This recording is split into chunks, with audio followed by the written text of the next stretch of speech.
Shalom Aleichem. Giving all praise and honor to the King of the universe. Blessed be his name. Because he's good and he's gracious and he's kind, and we are happy to be here today. Because God has been gracious to us, you see. You know, some people are a little worried, you know, what's this day going to be like? Because he was so important to us. Speaking of course, our teacher, our father, the late Honorable Adon Moreh Meshael Ben Dawid Ben Israel. You know, but today is a day of joy and gladness because we took care of our responsibility. Now we're here to just thank God. Give him thanks for all that he's done for us, even in the life of this great man that he allowed to come into our midst. So at this time, I would like to ask that you would stand. I would like to ask Chief Prince Sipor Ben Zavulun to come and give us an opening prayer. And then we will begin. We don't do anything before we talk to God. Hallelujah.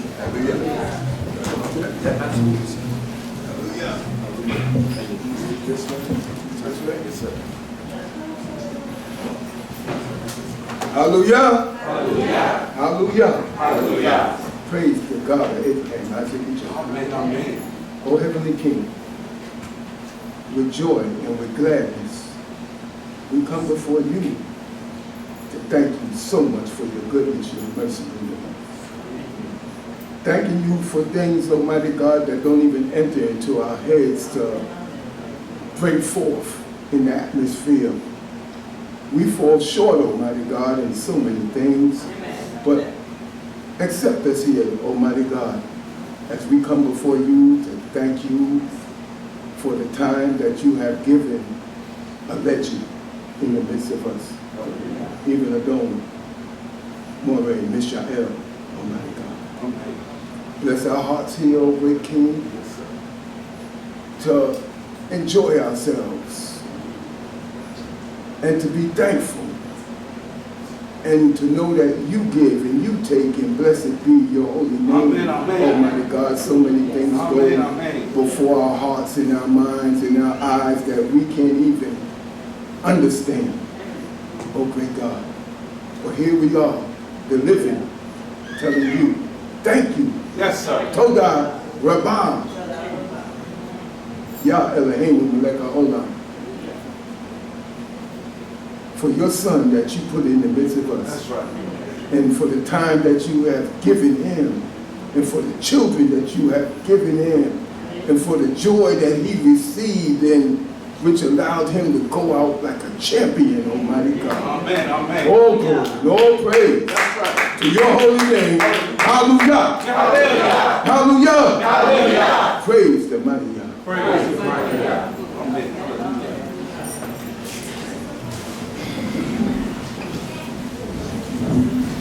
Please sing with me, Baruch Hashem.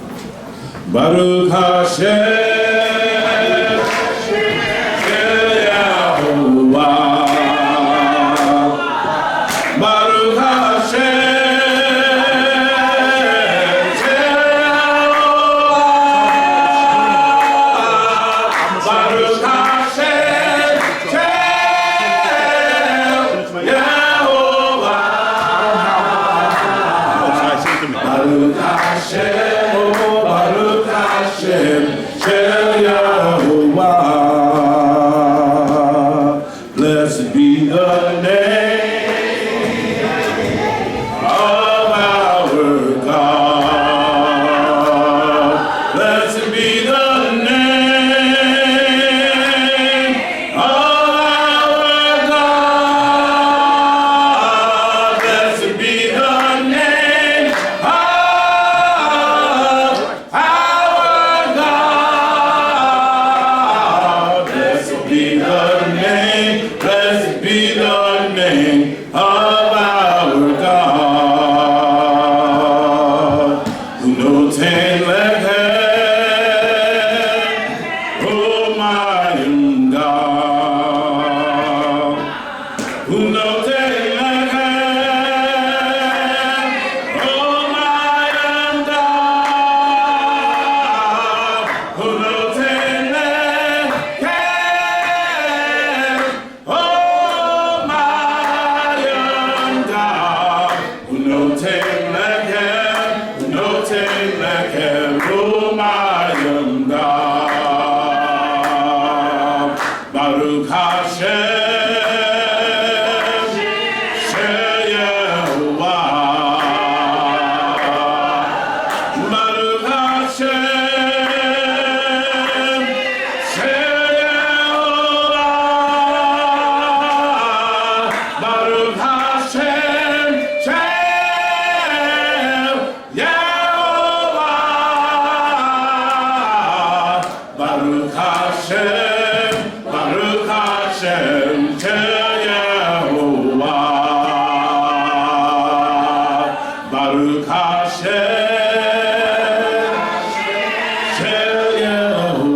Hallelujah. We give thanks and honor to the Most High God. Welcome to the first remembrance of our late great teacher, Adon Moreh Haggadol.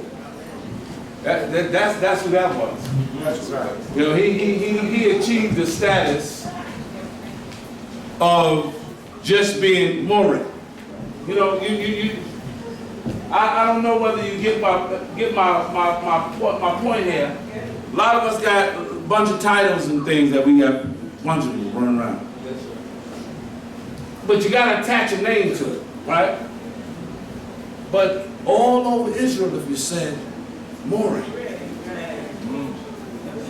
everybody knew what he was talking about. He had achieved that status as his teacher had before him when you said, Cohen. Everybody knew it. You didn't say, excuse me, Cohen who? If you were going to say Cohen somebody else, you were going to name a name, you were going to say it, you were going to do. So Adon Moreh, he achieved the status. He was the teacher. We give thanks and praise to the God of heaven and earth that his word is good. You know, he promised us that he would never leave us without. Right? Even in the midst of the captivity, in the midst of all of the stuff, he was going to make sure there were those that he kept in your midst. Those that would be the remembrancers of your home. That would not keep silent. Right? So we give thanks and praise and honor to the God of heaven and earth who gave us Adon Moreh Meshael. We thank his Isha Gveret Padit for putting this together so that we could come and honor our teacher, our father. I'm going to ask at this time if Gveret Dina would come and read the 18th proverb.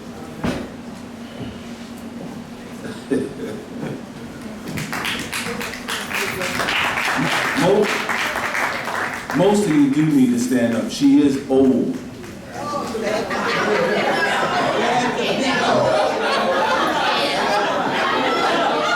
Hallelujah. That's me and her joke. Y'all just mind your business. He's still nursing. I want to give all praises and glory to the Most High. You may see tears in my eyes, but I'm not sad. I am happy and I am grateful. Because there's no mistake in the Most High's doing. One of the main things I learned from Adon Moreh is to stay strong. Because every lesson, every time you think something bad happens, it's a lesson. And with every lesson, there's a blessing if you get the lesson.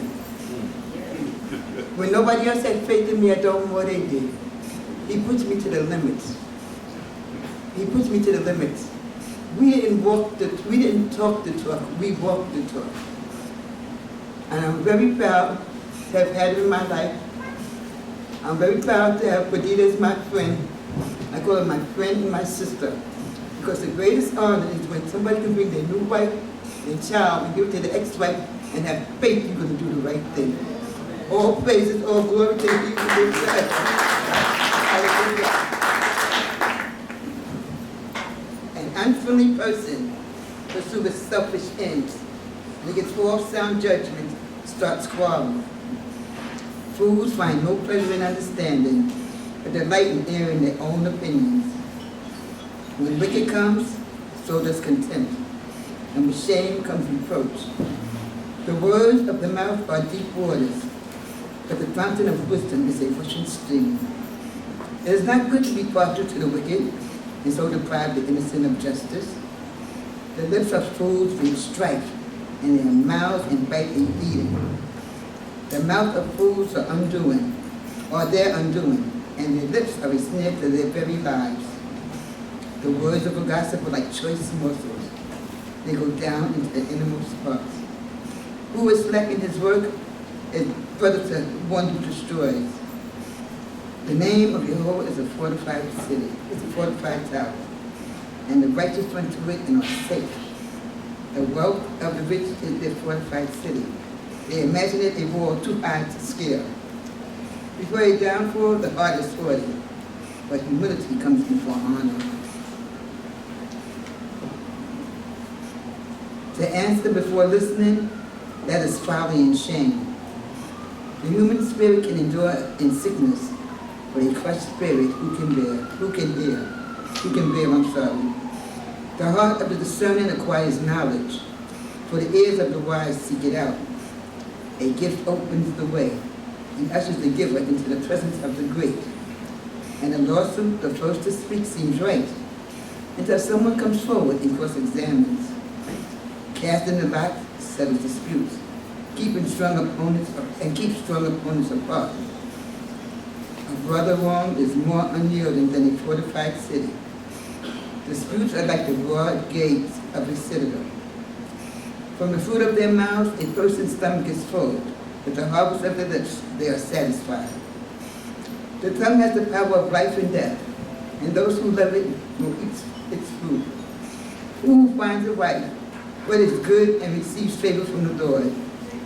The poor plead for mercy, but the rich answer harshly. Who has unreliable friends comes soon to ruin, but there's a friend who sticks closer than a brother. Hallelujah. Hallelujah. Well, he was a friend, a husband, a teacher, and a father. He was my strength in time of need. That's all I can say.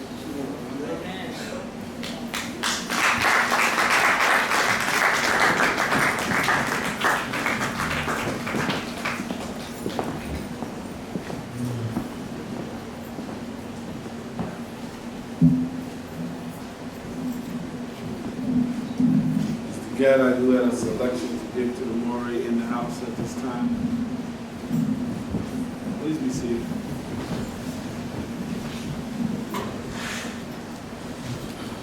So, what we're going to do, I know everyone is going to want to say a word, have a memory.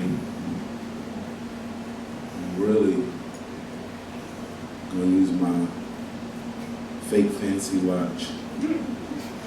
Time here, because it's a big room, a lot of people. But before we start with the open invitations, I would like to call back to the podium the Chief Prince, Sipor Ben Zubulun, to have words about Adon Moreh Meshael. Baruch haba.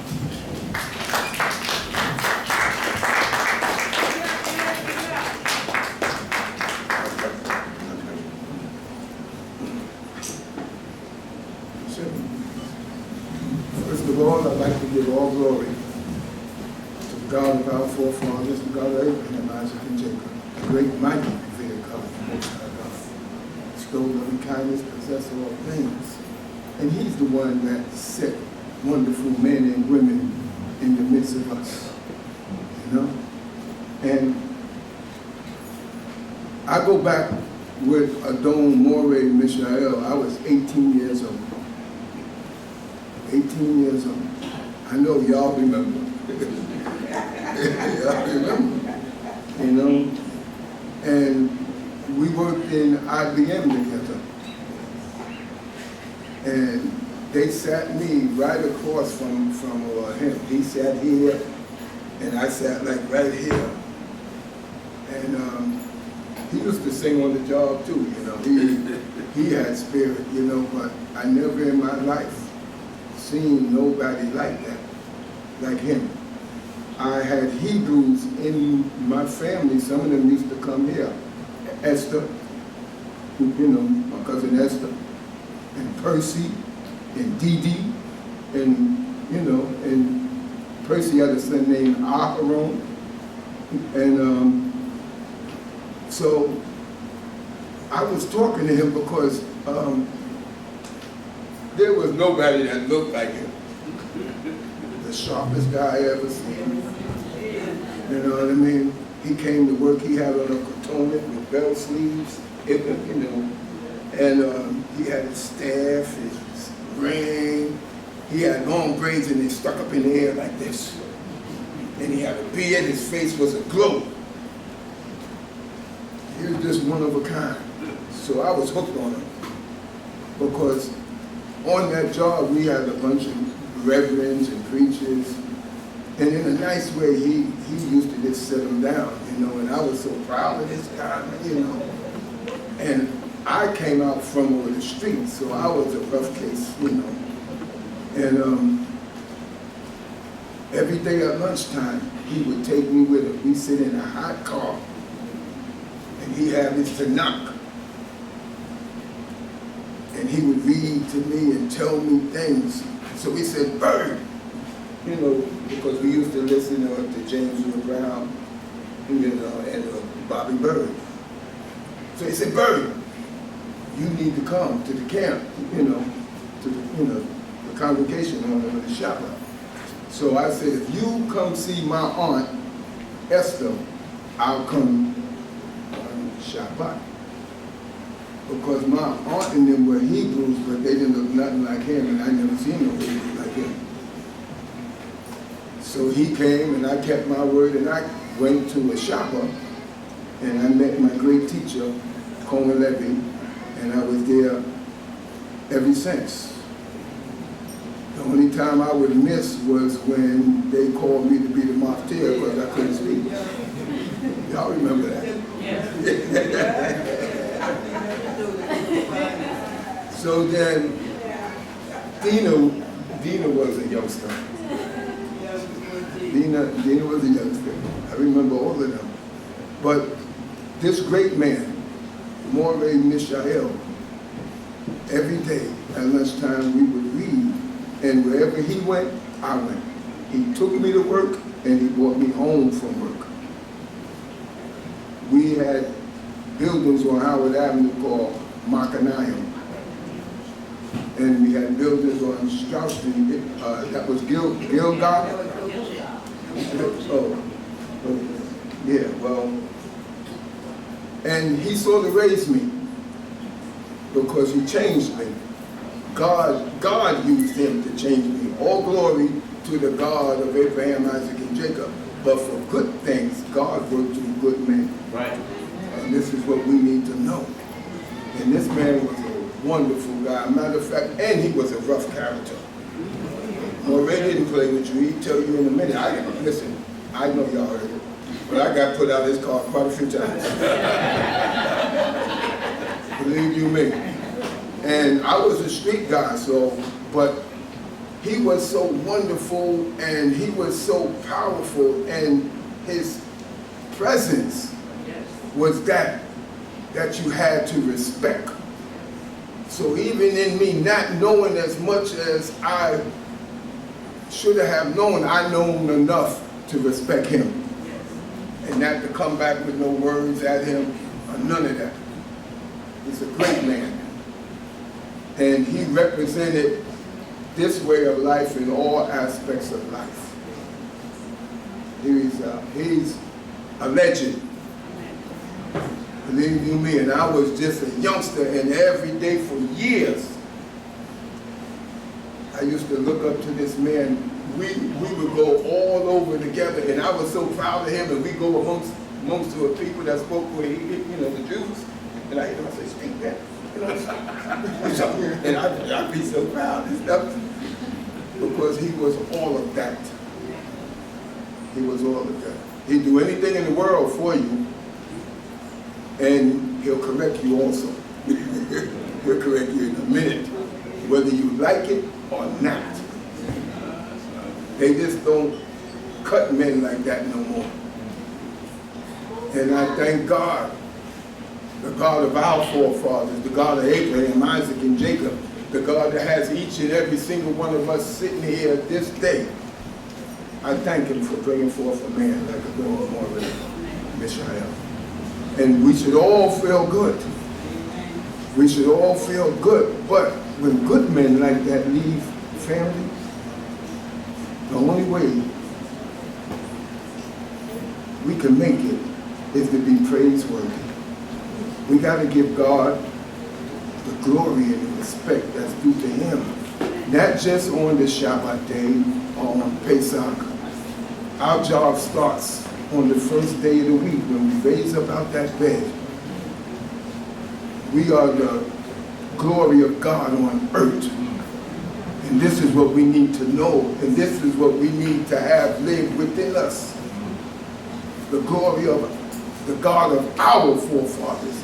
His mercy endured forever, but not on the same person. Not on the same person.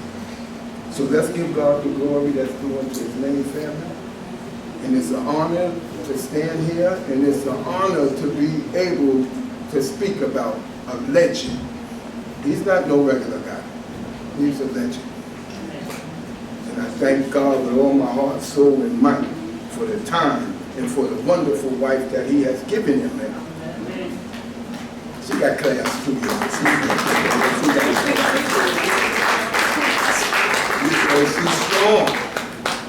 She's strong. And God knew he had to give Moreh a match. May God bless you and keep you and cause his face to shine upon you. Hallelujah. Hallelujah.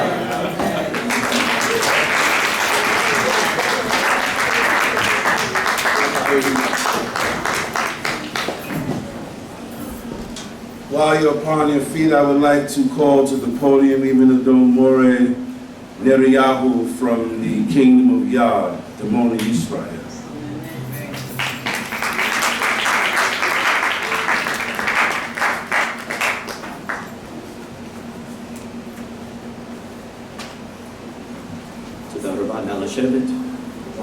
Please be seated. First, give honor and praise to the God of our fathers, God of Abraham, Isaac, and Jacob, Kadosh Israel. I am Moreh Meshael ben Lewi. I am on the international staff of the KOI, the Kingdom of Yah. I want to first tell you something that I've just been thinking over and over while just sitting here, and from the time I came in, these words: I wish I met the man. I wish I met the man.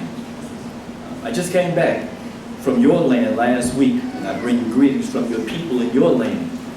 And I was just there for about 2 months this go-around, and I'm working between the United States, Israel, and Ghana right now.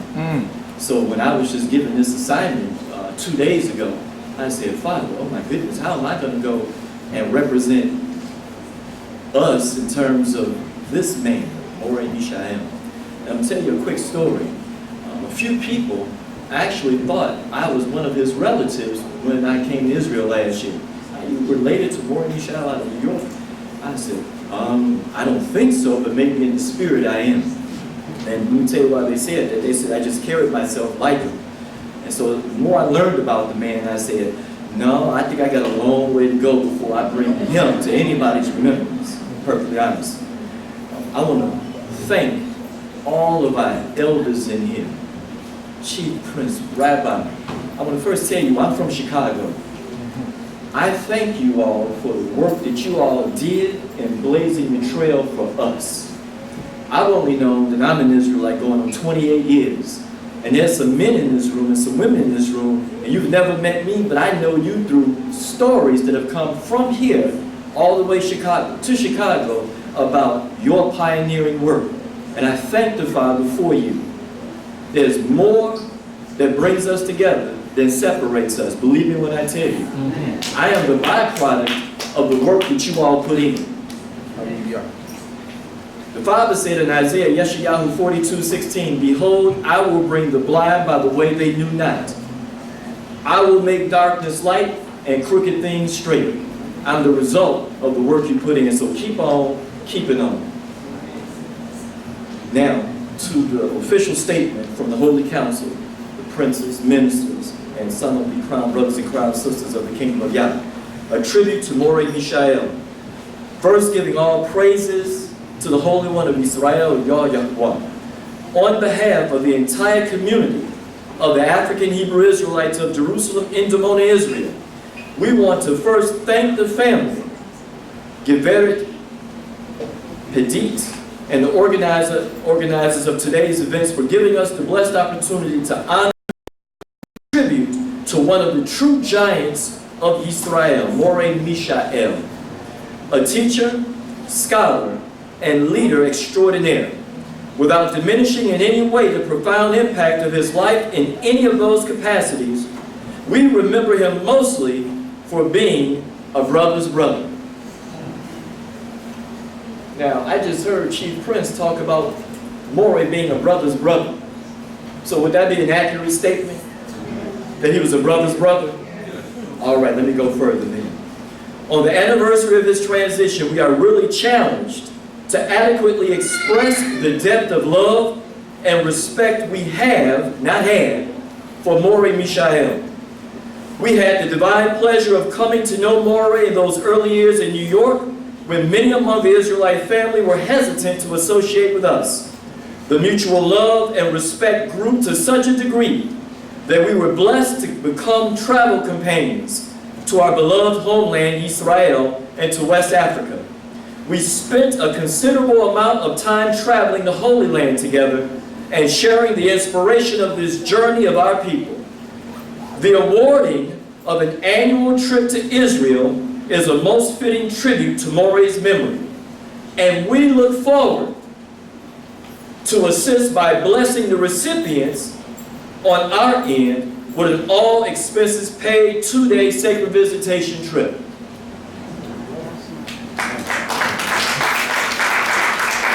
For those that don't know, and I gotta keep putting in the plug for the land. Your land is waiting for you. Let me say that again. The land of Israel is waiting for the children of Israel. I'm just saying, as one who was not born knowing he's an Israelite, who just came back from your land last week, your land is screaming, come home, my people. So what we're doing is, those that you blessed to come up, all expenses paid, sacred visitation, that means they have 2 days free on us, trip throughout the Holy Land. Any and everywhere they want to go. Hallelujah. Hallelujah. As confidence on this path, we share teachings and life experiences, always impeccably dressed in Israelite culture. Moreh would bless Ben Ami and Prince, or Nasi Gabriel, formerly known as Gabriel Hagadol, with yardage of the finest suit material, who in return sent him fresh dates and nuts direct from the Holy Land. Moreh was a sharp brother, was he not? I mean, I just saw some of the videos, so I know that's not a stretch. Sharp brother. In conclusion, numerous times we called upon each other in times of need. The conversations during those times would not necessarily be long. All that mattered was that your brother needed help, and it was going to be provided. Widely recognized and respected among the Israelite family as a man of integrity, Moreh's love and respect for us broke down many barriers for which we shall forever be grateful. We have truly been blessed by his spirit. May Yah bless and keep his spirit and his beloved family eternally in his arms. Toda Rabbah. Hallelujah.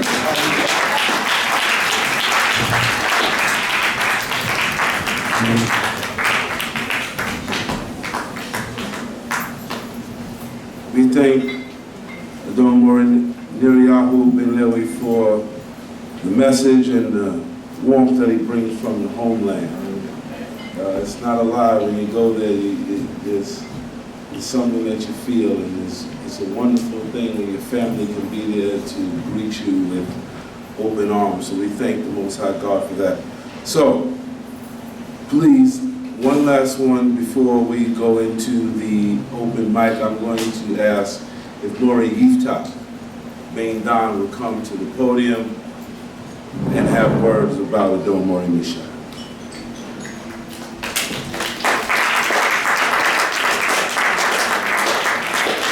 Please be seated. Continuous praise to the Most High God, heaven and earth, even the God of our forefathers. I bid you all in the tongue of our forefathers. Shalom Lakem. So,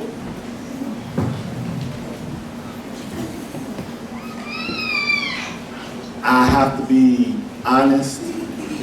Standing here today, I still have trouble dealing with the fact that Moreh is gone.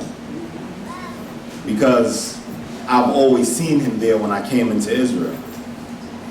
And so a lot of times I think I choose not to think about it than to deal with the fact that he's not here.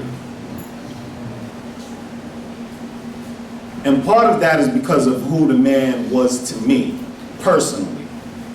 He took an interest in me from the time we first met.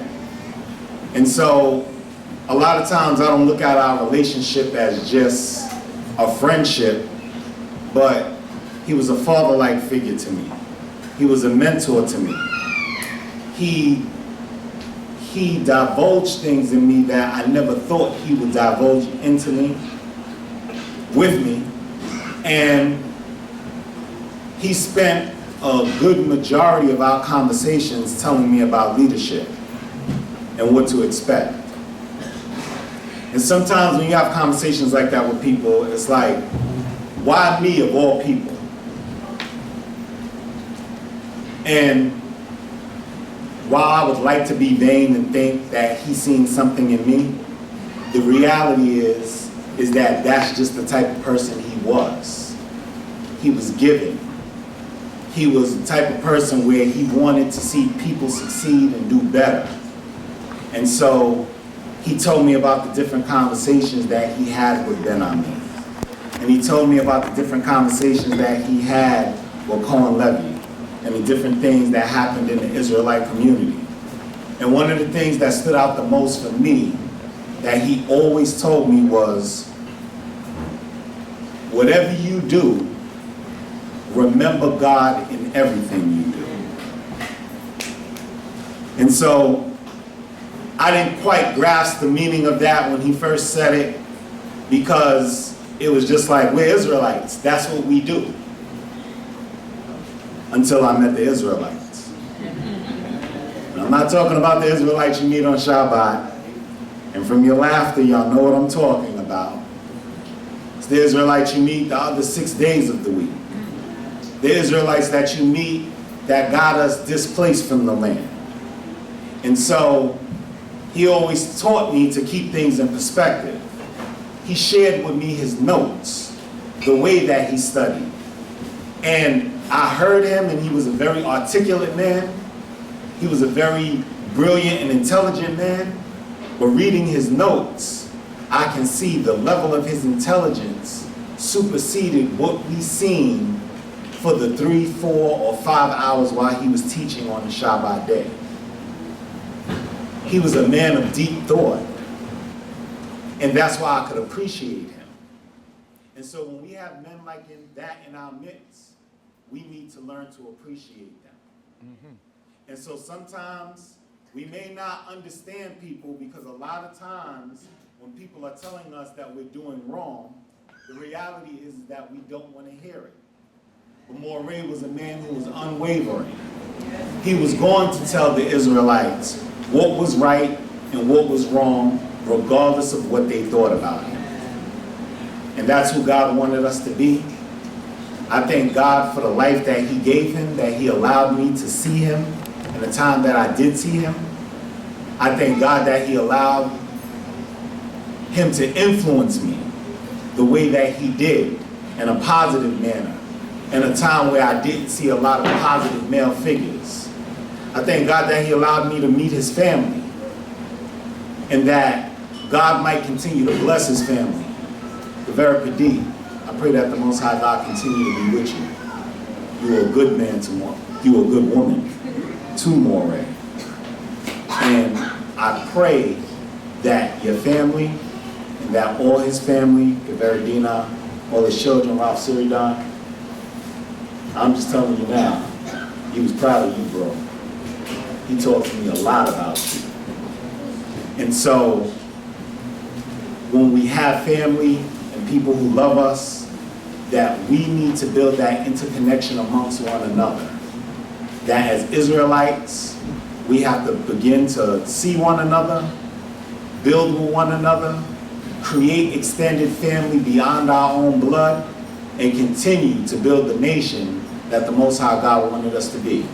I thank you for your time and attention, and I pray that the memory of how Moreh Meshael ben Yisrael be blessed forever. Hallelujah. Hallelujah.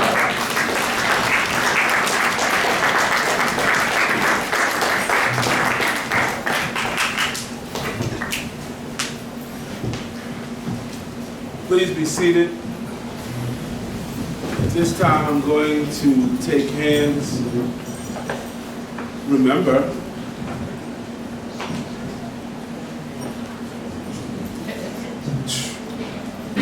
and that's not a fake 2 minutes. That's a real 2 minutes. So just wanted to tell you. The other thing I would like to ask you to do is please put your phones on silent or whatever they need to be so that we don't get disrupted with those. Hands. Kavelea. One shot. I don't get no force, y'all.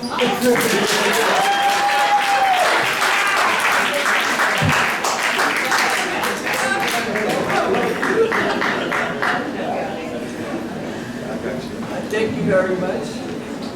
Shalom Lecho. I'd like to give honor to our Creator, in whom we live and move and have our being, as Rabbi Matthew used to say. Blessed is the man that walketh not in the counsel of the ungodly, nor standeth in the way of sinners, nor sitteth in the seat of the scornful. But his delight shall be in the law of the Lord, and in his law does he meditate day and night. Moreh Meshael was such a man. He was a standard bearer for our community, and we grew to love and honor him very much. We all have big shoes to follow. I appreciate Moreh for many reasons. One was just a funny story. I sat under Moreh Meshael for 4 years. And I used to have all the nice styles in my hair. My daughter was a hairstylist, and Moreh used to talk about the perms, and I used to sit there and just like, no, you're not talking to me, you know. And I remember the first time that Moreh saw me with locks, I got the biggest hug ever. And I said that to say that my father was my first standard bearer. I think most of you know my father, Rabbi Poinsett, meditated in the Lord day and night and talked to us in the subway, on the street, when we got up, you know, way after. But Moreh continued setting standards for our behavior and made me appreciate my African self more. And I hope and pray that we can follow in his footsteps in righteousness and live to be the type of person that he wanted all of us to be, because he loved us. Okay, and I thank you very much for your time. Did I make it too?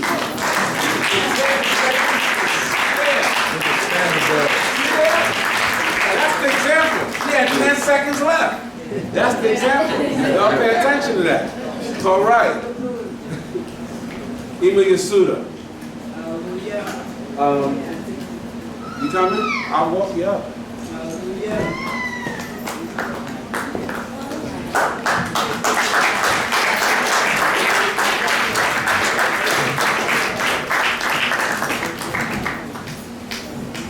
Never catch a break. Hallelujah.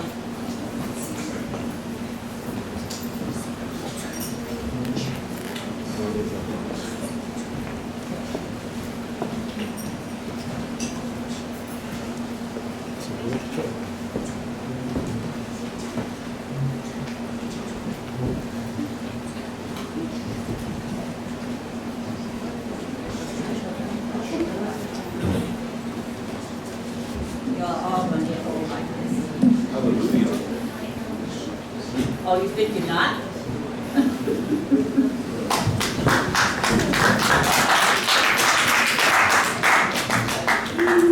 I'm going to try to stay within my time limit here.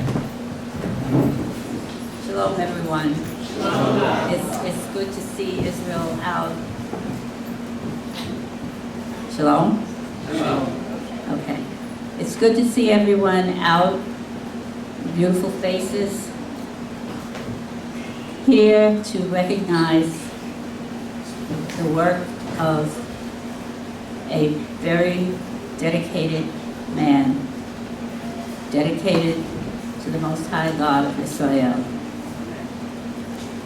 I remember when Moreh Meshael first came to Hashava Israel. And I can truthfully say that I watched this man grow from the moment he stepped into Hashava Israel to the moment where recently, or at least a year ago, he left us. One word that we can use to describe Moreh is dedicated. I have never seen anyone more dedicated than Moreh Meshael. The man stood for, accomplished, and set out to do things to glory the name of the Most High God. That was his mission, and that's what he accomplished in his lifetime.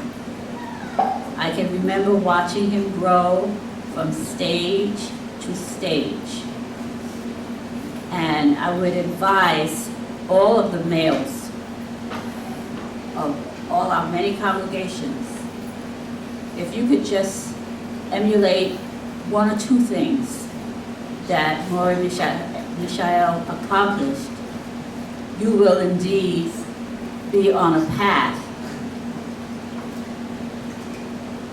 to the Most High God and what He expects of us. Many of us are here and don't yet know what God expects of us. And that is your duty. If nobody else tells you what God wants from you, then you have to find out what it is yourself. Because we have some very strict rules to follow. We have culture to follow. We have all of these things that many of them have not even been touched on by the people of Israel who are returning in this day and time. So what I would like to leave all of you with is to try to emulate Moreh Meshael in your righteousness, in your dedication, in your work ethic. Anything that you can remember about Moreh Meshael, if you set about trying to emulate it, trying to behave as Moreh learned how to behave, and which I watched over many, many years, that, what he accomplished, is what we all need to accomplish. And there are many, many things that Moreh accomplished. I can't go into a list now, but maybe someone should make up a chart of all the things that Moreh accomplished during his lifetime, or was at least a very big part of accomplishing things. So that's the words that I leave with you today. If you're a male, try to structure your malehood around a man who is known far and wide, who is loved far and wide, and who did his best to do what it was left to us as a people to accomplish. So thank you for your attention, and I hope that these words don't fall flat, and I hope that somebody in here will at least understand what I'm saying to you and try to emulate a great man in Israel. Toda rabah.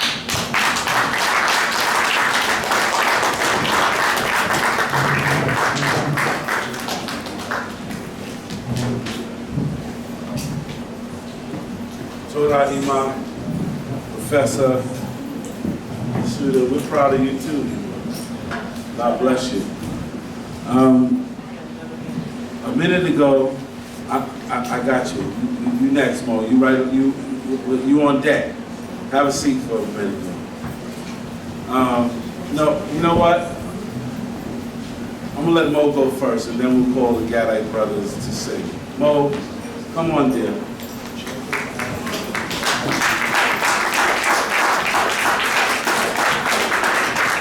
So the Gadite brothers, as soon as Mo is finished, we'll ask that you come to.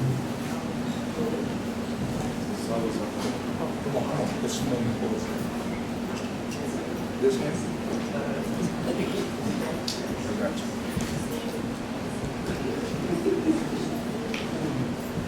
Shalom HaKol, Shev Bakasha. First, giving honor to God, our Creator of Abraham, Isaac, and Jacob. I just want to say, first of all, that I love Moreh Meshael, loved him to pieces. And whenever we would talk, I'd have a habit of, first of all, he'd always say, put your finger down. One day I was in the car with him, driving down Broadway, and across the street, I didn't know what was going on, but he stopped the car in the middle of Broadway, Ralph Avenue, jumped out the car, ran across the street, put his finger in somebody's face. Two Spanish guys were holding a black guy, and one was getting ready to hit him with the bat. Moreh don't have no weapons, just his face and his countenance. Let him go! And just like that, to say his countenance was fierce when it came to protecting or shielding brothers from other people. Fierce countenance. Love Moreh to death. I used to come on Shabbat with my children. I always bring them a little dessert on Shabbat. This is when we were worshiping with him. And I bring a little cake or pie for my children. And one day, he was sitting at the men's table. He says, Mo, bring that cake over here. That was the beginning of no longer just my children, first the men, then my children. All the other children were, where's our cake? So the cake had to go from a little cake to a bigger cake to a bigger cake. To every Shabbat I was bringing cake, and that's how it all started. With Moreh, bring that cake over here. So I just want to say, he instituted a lot of stuff. I love talking to him, discussing the law, always asking questions, and he would give me answers that I couldn't find in the Tanakh, and I don't know where he got that from. Nobody else would give that answer. Like, he would say things like, Israelites are not supposed to eat guts. You're not supposed to eat kidneys and livers. I said, well, Moreh, where does that come from? And he would say, Israelites are not supposed to do a lot of things that I would say, who's going to continue this if they don't pick it up from him so that we'll know? You know, we're not supposed to eat cow feet. So, okay, when is somebody else going to say that, you know? So you get a lot of things from Moreh that you did not find in the Tanakh. I don't know where he would get it from. Whatever it was, I was good with it. Loved that brother. He loved everybody, and everybody loved him. Hallelujah.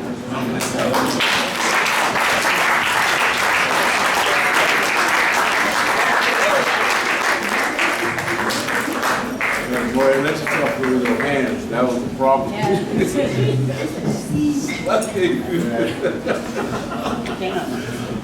Okay, where the Gadite brothers at? Uh-oh. Yes. I don't see them. Y'all supposed to be up here singing. Y'all need to get up here and sing. And then so y'all can just have a seat. While they're not old. Y'all, they don't need y'all to stand up.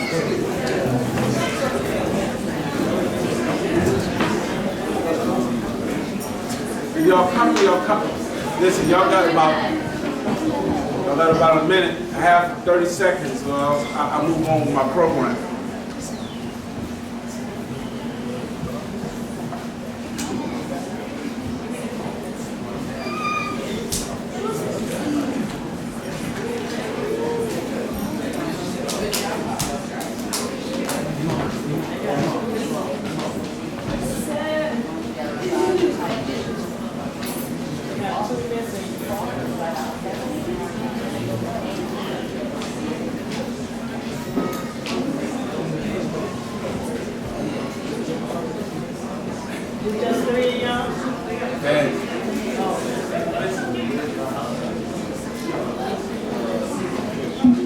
Shalom.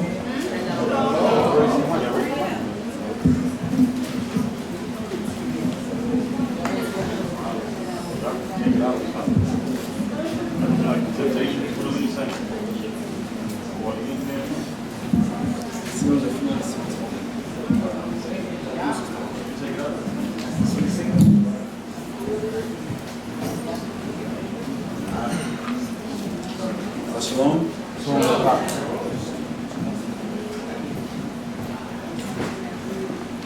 All right, we'll be singing Cause Israel to Stand.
You know, let's settle down. You know, when you hear people talk about Moreh, it's funny because you just start laughing. Remember how many times he slapped their hands and stuff like that? How many times you get their hands slapped when you're Italian too? The finger, right? But we give thanks to the Most High God. But now, I would like to ask that you would all rest your seat as I would bring before you Gaveret Padit. Eshet Ador Moreh Meshael Naftali. All things I learned since.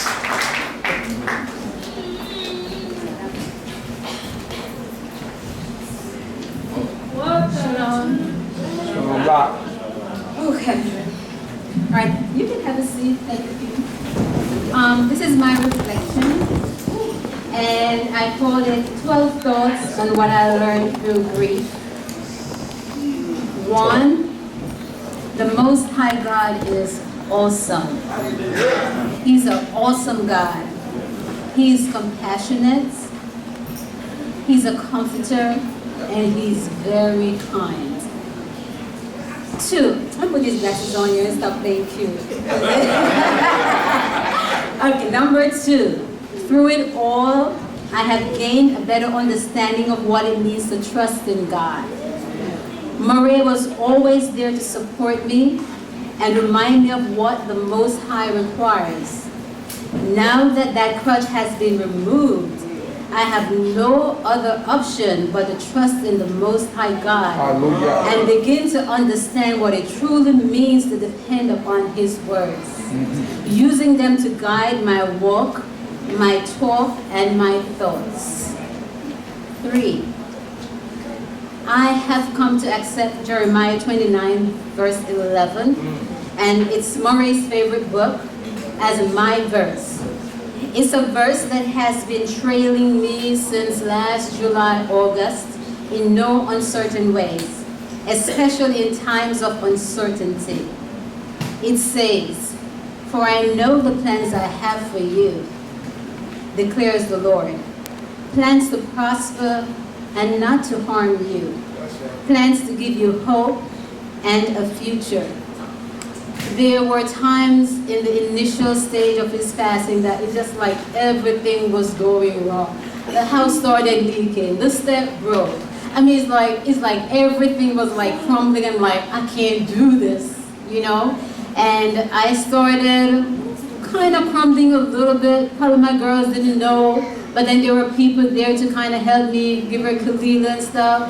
And then this verse started coming up over and over. And there were two situations where, where they came. One of the most, they started coming, and then once I was going to Jamaica, I was in the airport, and I went to this bookstore just to look to see what they have to buy stuff. I didn't see anything, so I walked away. On my way back, I went back on the shelf, looked again, and then I walked away, and something said, turn back, and I turned back, and there was this journal, and on it was Jeremiah 29, verse 11. And it was a verse that was trailing me. I'm like, whoa, I gotta get this. It was $18 for a little journal. I'm like, I'm cheap sometimes. So I'm like, I bought it, and I went over to the girl. I'm like, look at this, look what this is saying. And they're like, wow. And it's Jeremiah 2, that's his favorite book. I'm like, I'm gonna start calling this my journey. So I started writing it, and I called it like my joy journal, my journey. Just as things change, I started, writing things in there. And then another incident happened. Several happened, but there's this one when I went into TJ Maxx to buy something, right? And I'm like, I saw the cups, and I like cups with writings and stuff, and I'm like, I'm not even looking at those today. So I passed, went to the line going up, and then I turned around to get something, and then I went back into the line. There were 3 people now ahead of me that weren't there. And I'm like, probably I should just, tape up my space. I'm like, no, let me just stay to the back. And I stayed there. And then on the shelf, not where the cups were, I saw this cup, a black cup. It says Journey.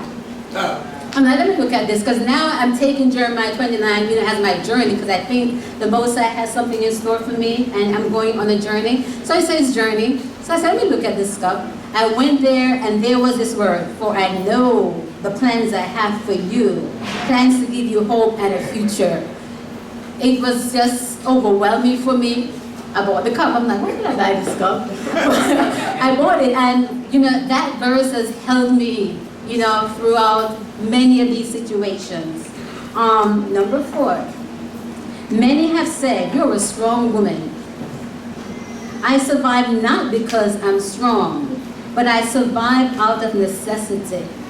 It was important for me to maintain my household and not to fall apart, to ensure my children's lives remain as normal as possible while we grieve. You all didn't have to see all of that. You didn't have to see me break down. There were times when I needed that quiet moment. Number 5, I have gained improved faith in humanity. Never was I more aware of how much friends and family meant than at that time of grief. I have felt the love and the care of my people. I could see you feeling my pain. Even when you didn't say a word, I understood. To you all, I am grateful. Your thoughtfulness did so much to ease my sorrow. Your expression of love and care will always be remembered, And I now have a better understanding of what the psalmist meant when he said, my cup runneth over. I really felt that. From the love I have received, I have learned that I can do more and give more of myself to the needs of others, and I will. Number 6, God understands the language of tears, and he answers them too.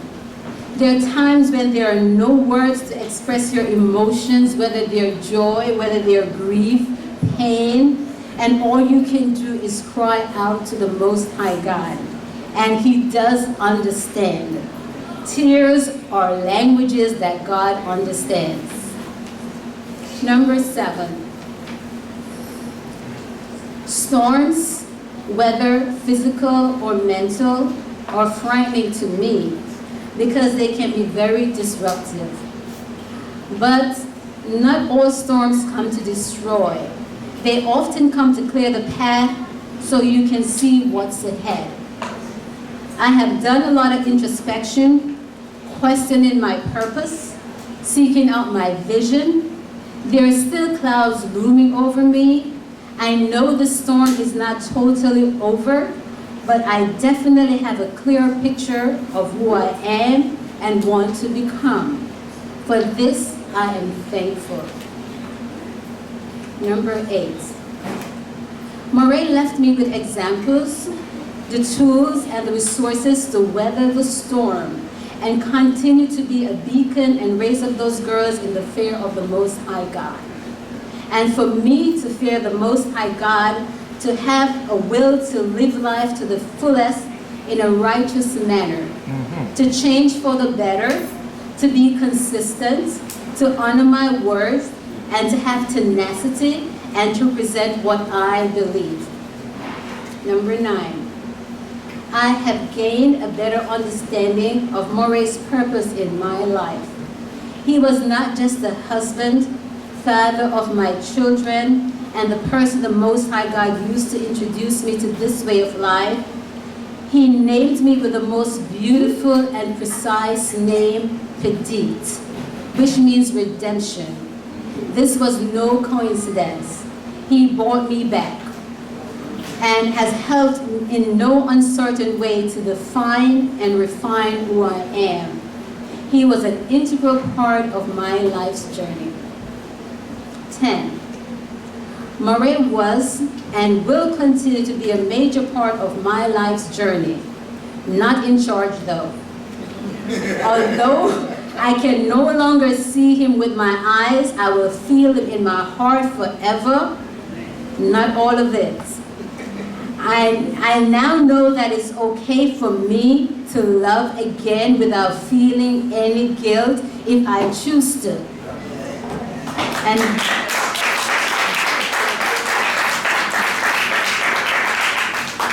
And this is not an invitation. Number 11.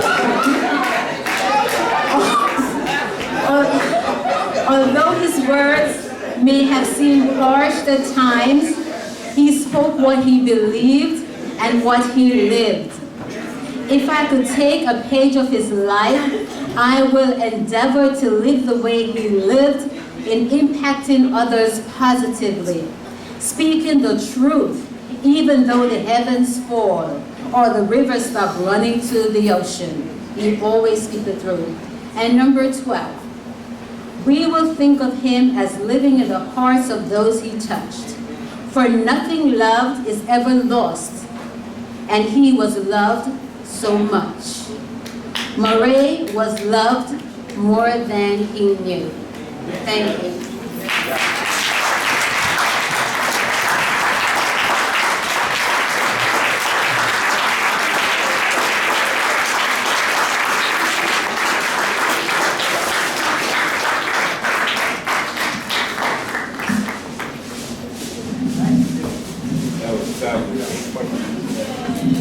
You know, please be seated.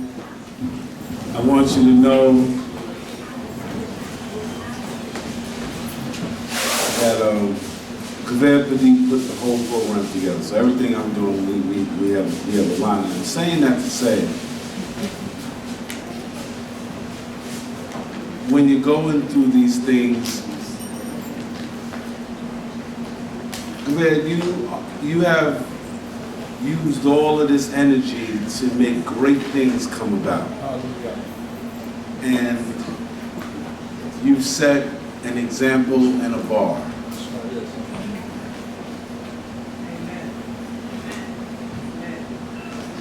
Like your late husband, you set a bar. God bless you.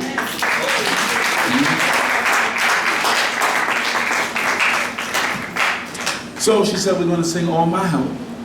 You don't have the words. You know how we do. You get in, you fit in, you get in.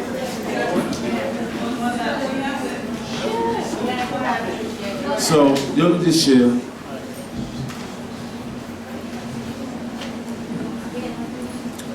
Okay.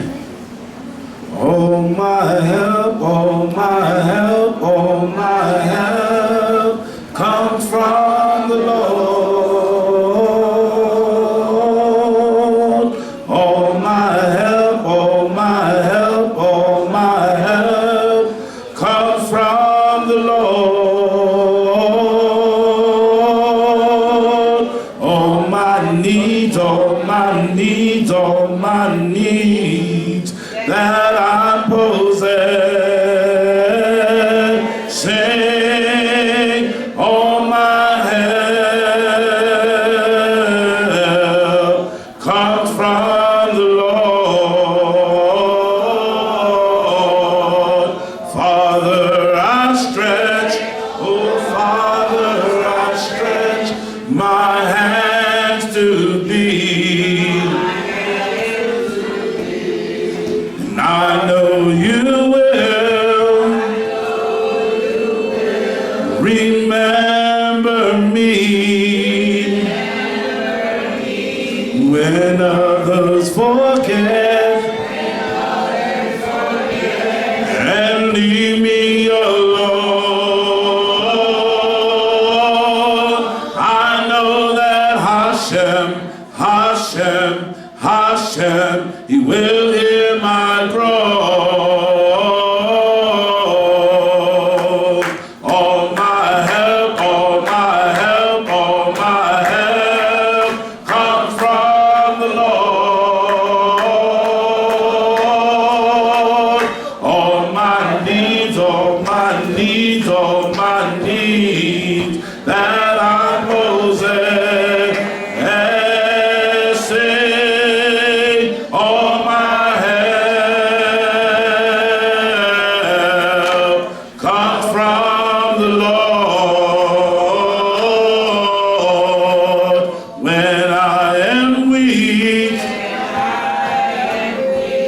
He gives me strength. When I am lonely, He comforts me. When I am tired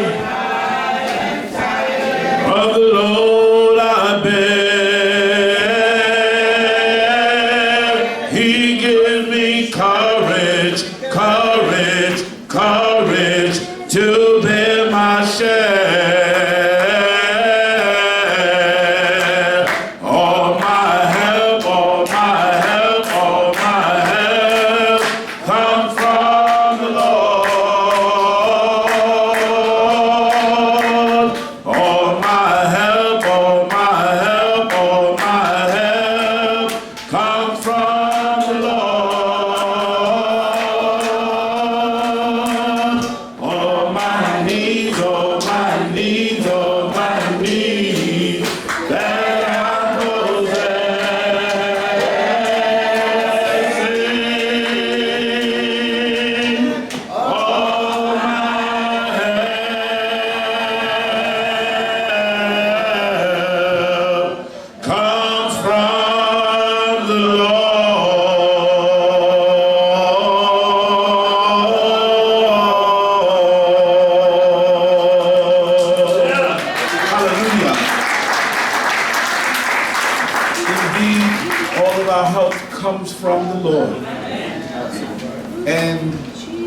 He made you never forget it. Right? It's the Most High that's doing this for you. And don't you forget it. Right? I mean, you know, that's it.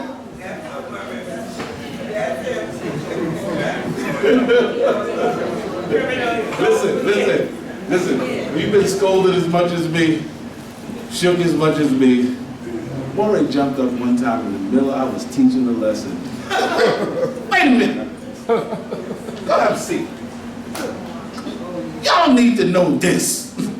Okay.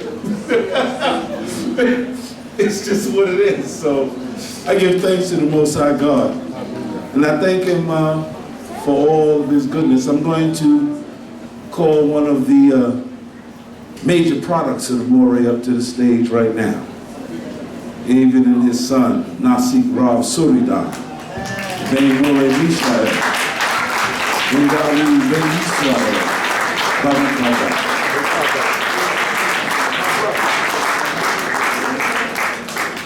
Magnified and holy. Praised and glorified, exalted and extolled above all be the name of the supreme King of Kings, the Holy One, blessed be He. Somebody say amen. Amen. Y'all remember my father used to say, he used to say, continued honor. That's right. And fear and respect and increased loyalty be to Adon Yahuwah. Somebody should be saying amen. Amen. You know, it wouldn't be fair to tell the story about Moreh Meshael, that's my pops, without talking about Bnei Zakin and Nasi Tabel. It wouldn't be fair. Because the reason he came into law because he used to see Bnei Zakin and them in the park teaching. Right. So then he said after a while, he used to hang out with them. He said he wasn't really learning a lot, but he used to like how they dress. So he used to dress like them. He used to wear his turban. And then he said he got cool with them. He said some of the other Hebrews from there used to harass him, but Nasi Yaakov was like, yo, leave him alone, man. Leave him alone. So he gave him a pass. And he said one day he was walking down 14th Street and Nasi Tabel, y'all remember Nasi Tabel? That man was 101, wasn't he? He said Nasi Tabel was on a dirt bike. He said, John, he saw him, jumped off the bike, left the bike and said, come here. You're an Israelite, right? Talked to him and brought him to Hashaba. That's right. And then from there he learned a lot more from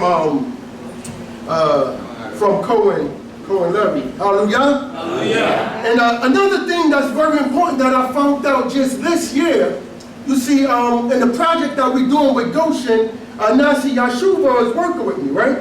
But now y'all know Nasi Yashuva's father is Prince Paul. Right.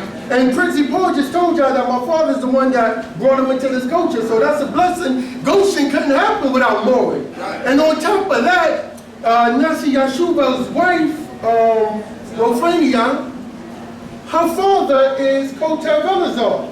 Come to find out, my father brought Kotel Velazar into law, so there would be no Goshen if there wasn't a Moreh. So told I y'all for the life of my father. Amen. Another very important thing, you see how he, the Moreh from the KOY, he said that they are going to do sacred visitation. They don't call it a tour because it's not a tour, it's not sightseeing because it's your land, right? So when you visit, the visitation is sacred. You're going to see the holy parts of your land. Stay away from Tel Aviv, you're going to be disappointed, okay? But you're going to see the holy parts of your land. And the truth of the matter is the friendship that grew between my father and Ben Ami did a lot to start bringing people to travel to the land of Israel. Absolutely. You know? And it was a big thing to my Abba. And they said, they used to say, how could you support this? They got different belief systems, they got this, they got that. And he was like, you're right. But if God sent us out, we couldn't come back unless God approved it. How real is that? I'm going to say it again. He said if God banned us from the land, we couldn't come back to the land and stay in the land without God's approval. God is not soft like that, so if he allowed it to happen, it was meant to happen. Say amen. So now another very important thing that we're going to try to do now, and it worked out really well that the Moreh added the sacred visitation to it. What we're trying to do, because it was something that was so important to my father, what we're going to do, we're going to start a collection, right? And Gavert Padit and Gavert Marlene, they're going to take some collections of what we're going to try to do. We're going to try to send a person or two people, or one person in the chaperone. Something like that. We're going to send somebody to Israel. We were planning this before the Moreh even said it, but now when they get sent, we send them down to the sacred visitation. Amen? Amen? Amen. Y'all ready?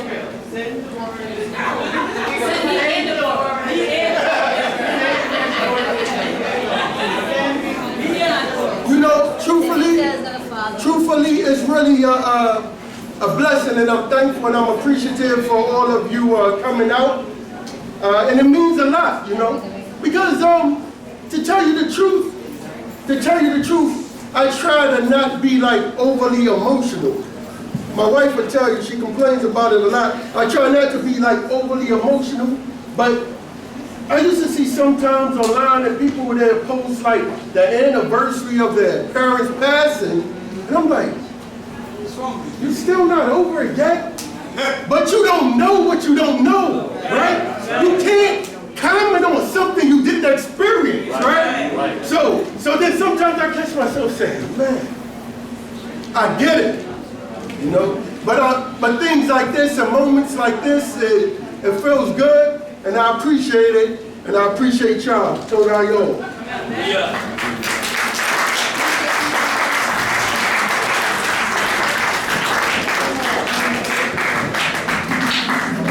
I know we're just giving out the envelopes and stuff. If you don't have anything to give now, you can just write IOU, put it on there. But make sure you put your phone number so I can harass you. Okay, so please, and you'll be in touch. Thank you.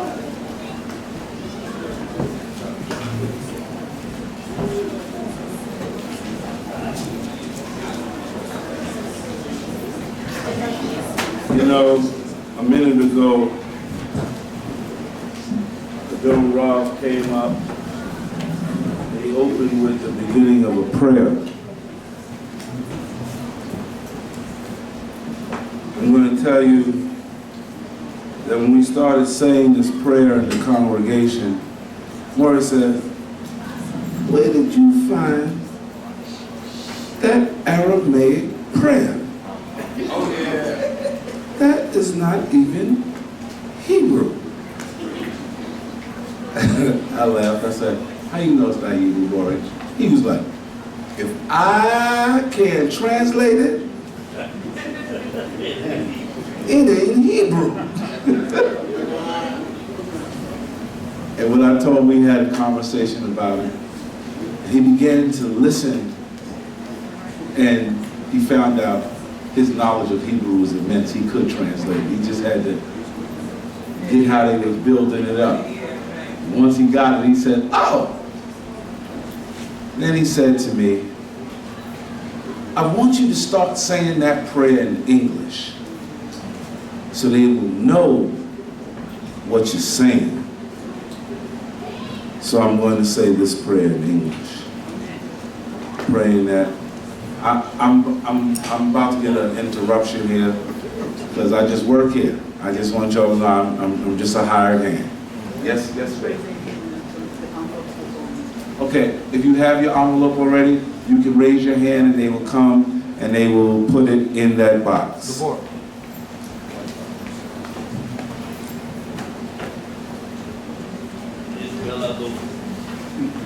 If you would please just stand.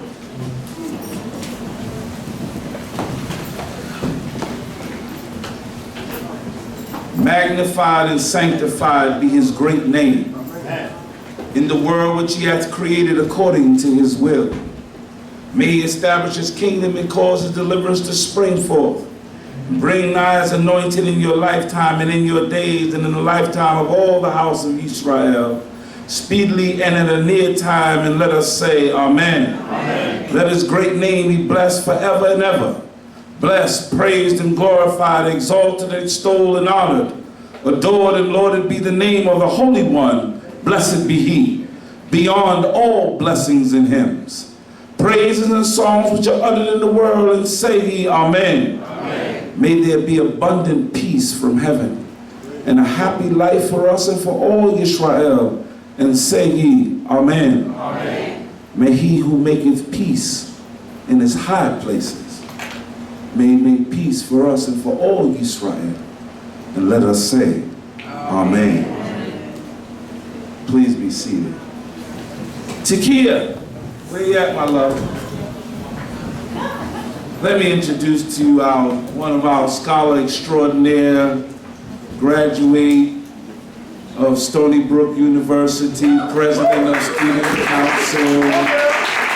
You name it, she got it published in the paper. Valedictorian, gave the commencement speech.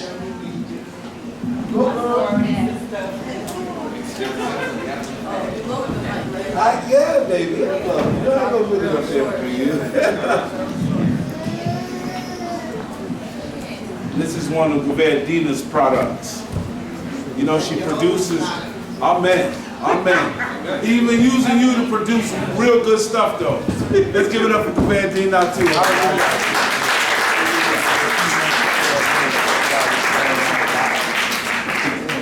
Shalom, everyone. So,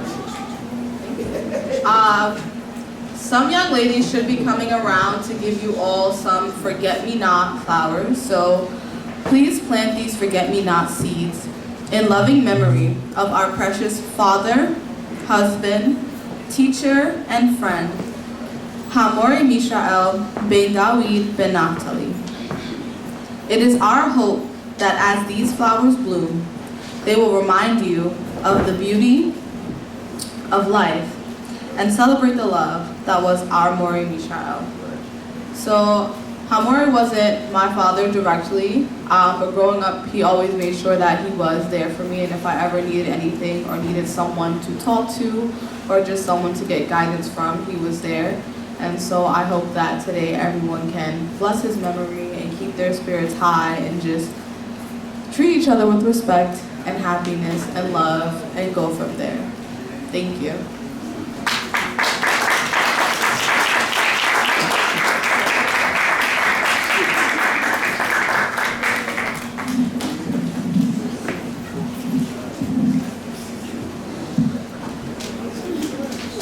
The last thing on our agenda before we eat.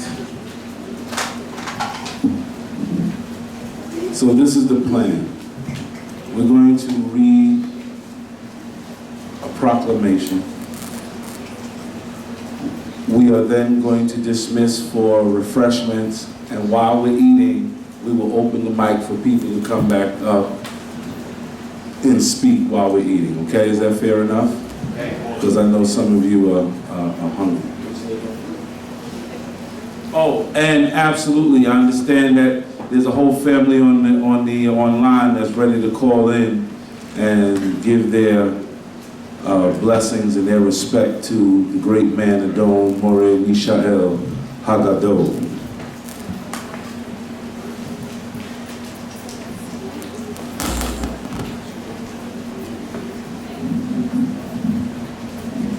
The International Israelite Board of Rabbis Proclamation.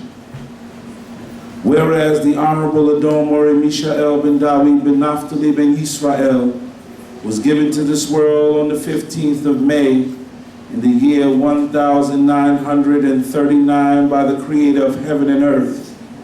And whereas the Honorable Adon Moreh Meshael Naftali ben Yisrael was instrumental in developing the framework for a major segment of the Israelite community.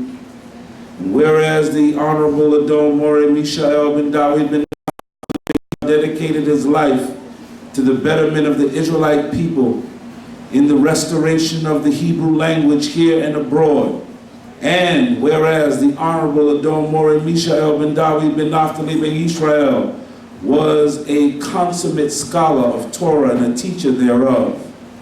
Whereas the Honorable Adon Moreh Meshael Naftali ben Yisrael served as one of the original members of the Elders Council of the International Israelite Board of Rabbis that was founded in 2016, and as a duly official judge of the Beit Din, we, the International Israelite Board of Rabbis, do hereby proclaim the first Sunday of the month of July to be dedicated to Torah study, community-wide in honor of our late teacher, Moreh Meshael, and that a report of the study be published annually. In witness thereof, we hereby set our hands to the same. So, if you didn't get all that whereas and wherefore, let me just tell you where it is.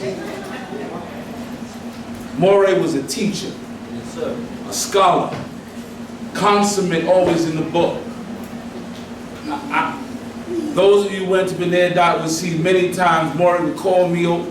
Somebody, whatever's going on, he'd call me over. He'd have me on my knee right by me and go, look, do you see this word right here? Look how, get whole lesson. Whole lesson. He wanted us to study. He used to always tell you, don't take my word, study. Get in, study it, know it, you study it, you read it. Don't come here, you just tell them, don't come here depending on me and Baruch to teach you something. How many times y'all heard me say it? You're supposed to study. So what the Chief Rabbi did, he wanted to make the first Sunday of the month of July dedicated to us studying. Pick a passage, pick something, study it. Y'all tweet everything, FaceTime, face. Y'all do it all. Well, hey. When the machines come to get you, I will have potatoes and chickens, and y'all can eat. But the machines ain't coming to get me, because I don't got none of it. So, but y'all do. So study something on the first Sunday of the month of July and post it. Say what you study. Talk about what you study in honor of the man who told you to study, right? So learn it. Learn. If you are 90 years old and you haven't started learning Ivrit, learn a letter today, right? Learn what you've been saying shalom for 52 years. Learn what it really means. I'm just saying. Look, Moreh, he was a great man. What I loved about him was that he was never afraid to be a man. He was a man. And I think one of the biggest lessons that y'all, everybody remember, he was tough, he was this, he was that, he was all that. He would apologize.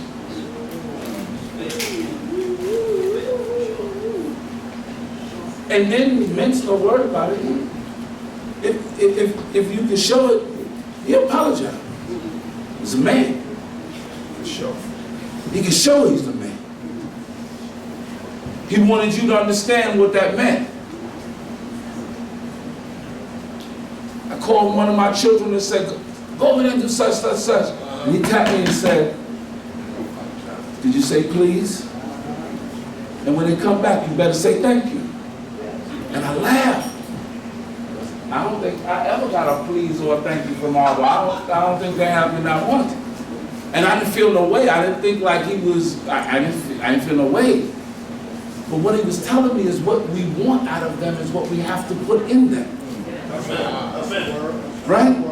This is what we want out of them. That's what you got to put in them so that you can get it back. Right. Where's Shananta? Right?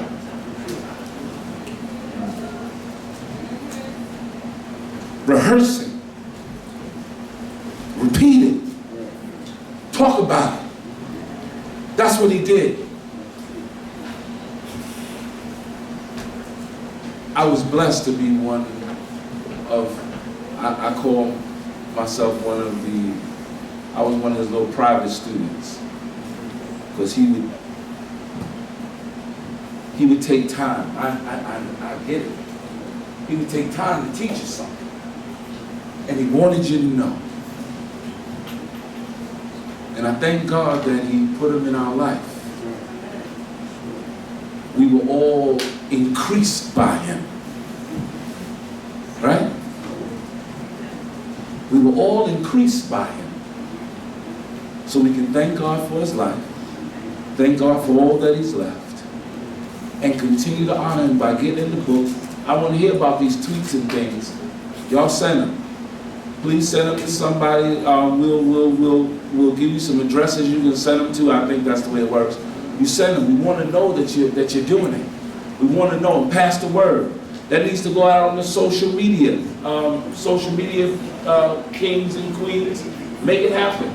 You know, people need to do this in honor of the man that everybody says, rah, rah. Now do something he wants you to do. Study.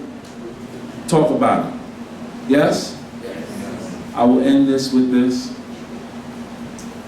And then we will say a prayer and we will eat. Okay? You cannot violate the law of God to your benefit.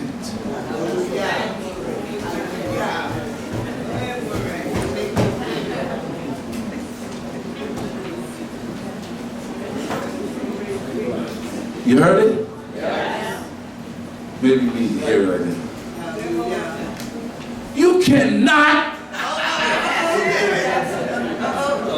violate the law of the Most High to your benefit.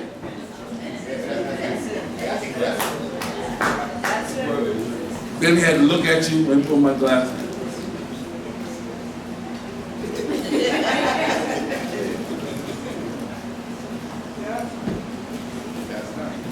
All praise, all honor, all glory be to the name of the Holy One. Blessed be he, for there is none like unto him. Please stand as we will offer our prayer, and we will then close out thanking the Most High God for all of his goodness and his mercy. We acknowledge in the room the Chief Prince Jeriel, Yissaskar, and all the elders of the house, Imut, Terea, Verora, Ima Anna. I'm looking at all the big people table, right? May God bless you all and keep you all. Chief Uziel, you know, he's a big dude. He gets unobtrusive though. He gets unobtrusive. Chief, you want to come up and say a final prayer, sir? Hallelujah. Not really,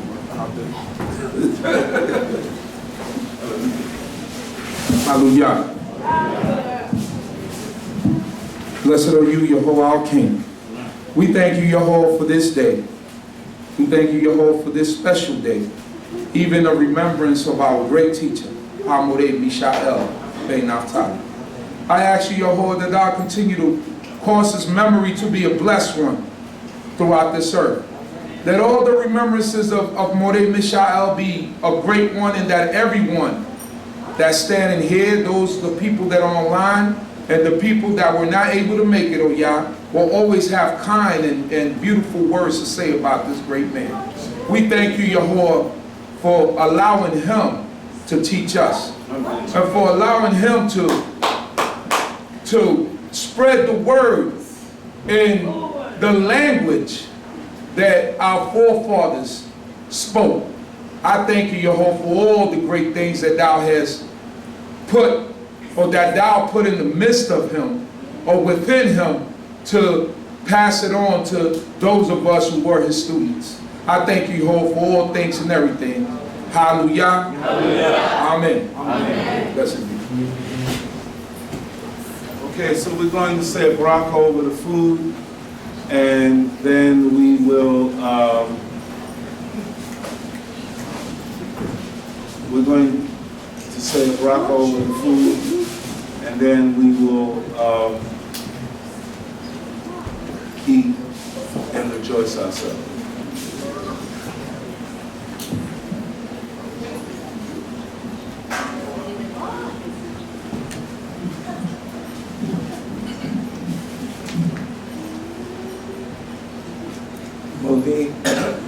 מודים אנחנו לפניך, יהוה אלוהינו, אשר נתן לנו את המזון הזה.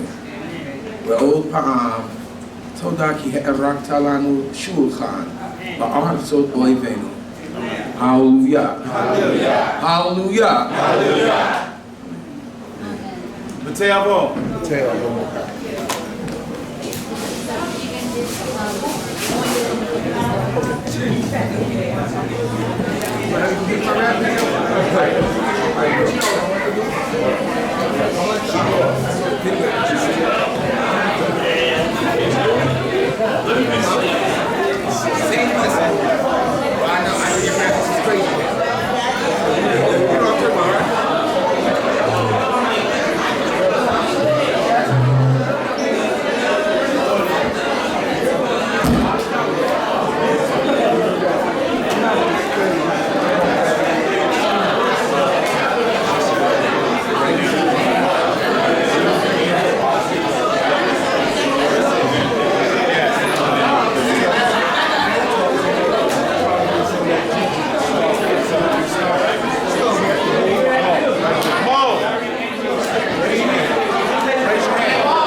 That's what I'm talking about. You didn't leave and become a fan of another team. That's what I'm talking about. Right. But you're Katie going to the next one, right? I heard him and Kyrie. They're going to be good. It's all right. We don't need him. I said the same thing. If we could get Kawhi, we good. That's what I was thinking. He might want to go to the Lakers. I know he might want to go to the Clippers or the Lakers. I even want to know if you have, what's in the interviews? Yeah, in a second. I even want to know if you have Chief Naftali's number. Who's Chief Naftali? Chief. Give me a second, all right? All right. Shalom. Mic check, 1, 2. Shalom.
Mic check, 1, 2, 1, 2, mic check.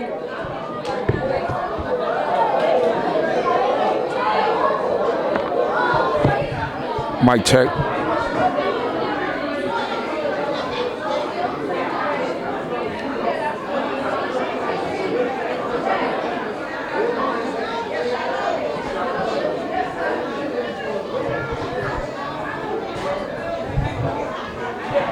1, 2, mic check.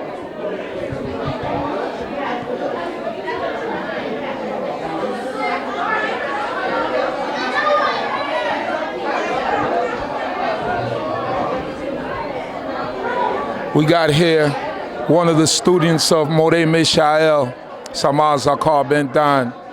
What did Moreh Meshael mean to you in your life, and what type of person was he?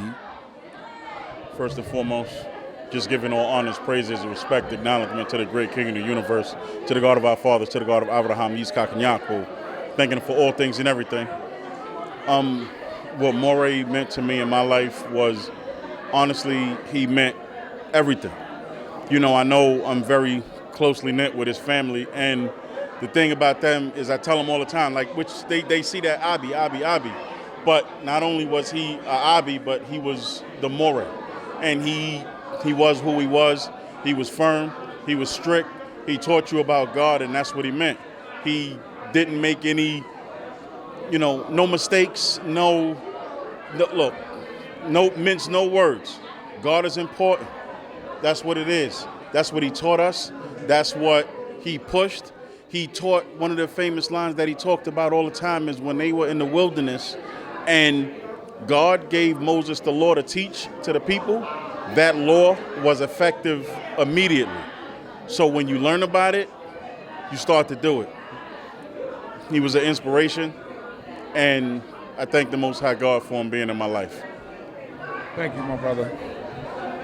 Rabbi Baruch, can I speak to you for a second? And then I'm going to get to you, Moreh Yeftat. We got the rabbi of Congregation Beth Shalom. We're here remembering the great Moreh. What did the Moreh mean to you? You know, Moreh, he was a standard bearer, and he surprised me all the time,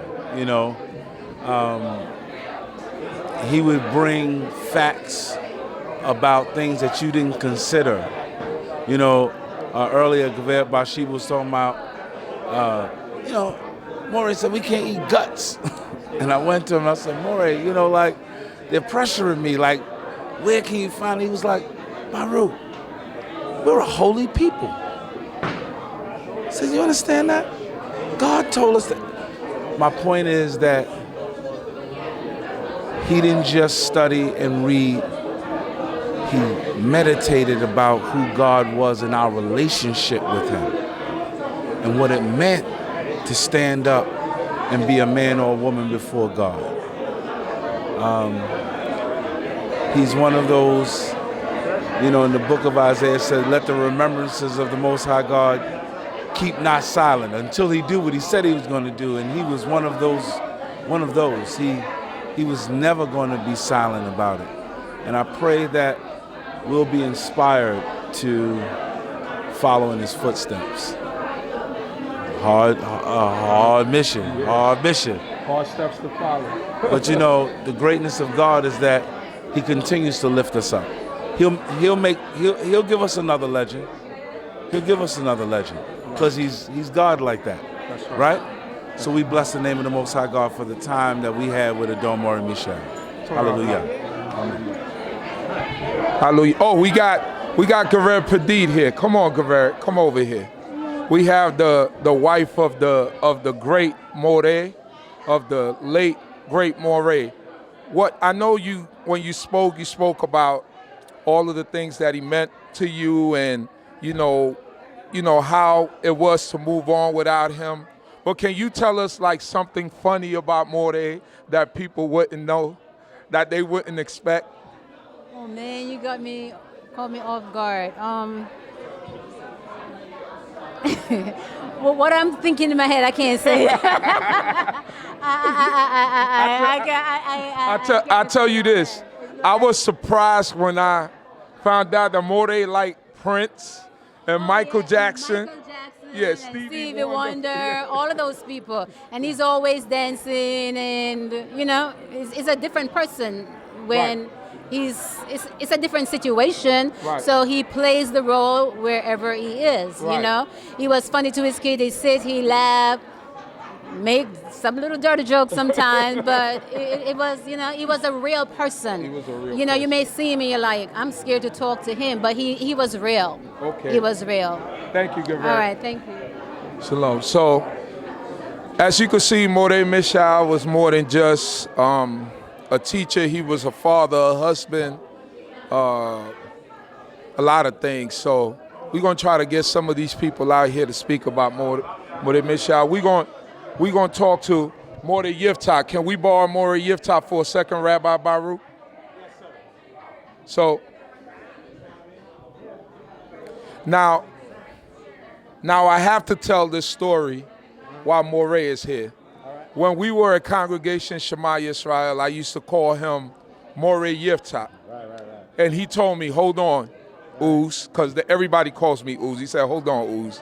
Said, let me find out from Moreh Meshael first if I could be called Moreh. So I don't think he had I don't know if you ever went to speak to him, but I went to Moreh. I saw him at Ben Yedad. I said, Moreh. I said, we got Moreh. I said, we got Yiftach over. We're going to have to get a witness here. We're going to have to get one witness here. Baruch.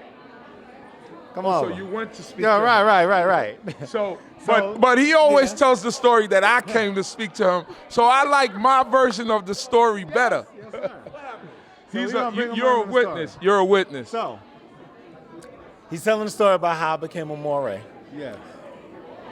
He said he was calling me Moreh. Yes. So he said, hey, listen, we want to call you Moreh. Yes. And I was like, before you do that, let me speak to Moreh. Yes. Make sure we don't got no problems here, right? So then I came to B'nai Adat. Do you remember this story? Yes. And I said, Moreh, it was you, Moreh. That's right. Now known Rabbi Chief Benjamin, standing there. I said, Moreh, listen, they want to call me Moreh. I want to make sure that you're comfortable with calling me, with me being called Moreh, before I go around having people call me Moreh. Do you remember what he said? He said, first he did say, you earned it. Yes. He said, you earned it. Right. And he was like, I have no problem with that. And then he said, I think you can handle it. Yes. Moreh Yiftach. I like how that sounds. That's right. So, that's But my version of the story, Oh, you want to keep talking about your version? Right. which Moreh told me, Wow. was he said, I think he did it in the interview I did with him. We talked about it, but the fact of the matter was that happened on site. We were there. So we were there. He brought, so Moreh Yiftach got two witnesses to establish his matter. So I can't go against that. It just sounded better when Moreh said that I came to him and asked him about it, and that was that. But okay, Torah. Yeah, some salad. I'll take some salad. So we got Moreh Yiftach here. What did Moreh Meshael, how Moreh Meshael mean to you? I know you spoke in depth about the things that he meant to you, but can you give us something that we might not know about Moreh, maybe something funny, something unexpected that people might not know about Moreh? Funny? No. I'm just going to tell you why, because he was serious with me. He was intense, and a lot of times our conversations he was trying to pour into me, so to make sure that I had something to carry with me. So I would say ultimately, like, I think our relationship was different. It was father-like. It was mentor. It was, this is what you need to know. Gather this information, hold on to it, learn how to study. When I say he was intense about that, he was like, listen, don't just look at this book for what people tell you. Read it, understand it for what it is, and then teach it for how God gives it to you. So, funny story? Maybe later on, right. Moreh wasn't like that. He wasn't about that life. Right. And when he talked about, when you heard Rabbi Baruch talk about a lot of scolding and a lot of tap on the shoulder, he's like, you can't do that, or that's not how that sounds. I remember I named my son Amiti Yahu, and he said, Yiftach, you didn't talk to me about that. And I was like, I was naming my son Moreh. He was like, yeah, but next time, yeah. So I see he had a problem with the name, but that's who Moreh was. Moreh wanted us to get it right. And so I can appreciate somebody like that who will correct you out of love and want you to get things right. But I said for him, you know, and looking at this whole event, you see people loved him. Everybody has the same story about him, which means he was consistent. It's what he wanted to do. And I loved the man. I loved him for the things that he did for me, in spite of the fact that he never really knew me like that. He just took a liking to me. Hallelujah. Thank you, Moreh. Let's see if we could get some more people out here to talk about the great man. Everybody right now is kind of eating. And, well, I'll tell a story about Moreh. My name is Uzziah, but he will always call me Uzzah. And I said, Moreh, you know my name is Uzziah. And he said, you know, but Uzzah, it describes strength, and your name still has strength in it.